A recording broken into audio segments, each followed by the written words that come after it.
Doctor சாக போறாரு. இதோ இந்த பையன் சாக போறான். நானும் சாக போறேன். அவ்வளவுதானே? நீ தானே சொன்ன. அவங்க வேற, நீ வேற. எப்படி வேற? எப்படி? கையெடு ப்ளீஸ். என்னை விட்டுடு. இனிமே எனக்கு வேண்டாம். இனிமே எனக்கு உன்னை பார்க்க வேண்டாம். என்ன சொல்ற நீ?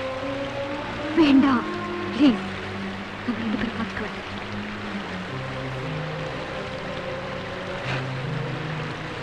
ஏன் வேண்டாம். ஏன்? ஏன்னா என்னால தாங்க முடியாது. ஏன்னா அடுத்த நாள் நீ உயிரோடு இருக்க போறியோ இல்லையோன்னு தெரியாம என்னால ஒவ்வொரு நாளும் தவிச்சிட்டு இருக்க முடியாது. ஏன்னா தினம் தினம் என்னால புழுங்கி சாக முடியாது. சாவு உனக்குன்னு வரும்போது உன்னால ஒத்துக்க முடியுது. அது எனக்குன்னு வரும்போது உன்னால ஒத்துக்க முடியல. என்னால முடியல. ஏன்? என்னால முடியல. ஏன்? என்னால முடியல. ஏன்? ஏன்னா என் உயிரை விட நீதான் எனக்கு முக்கியம்.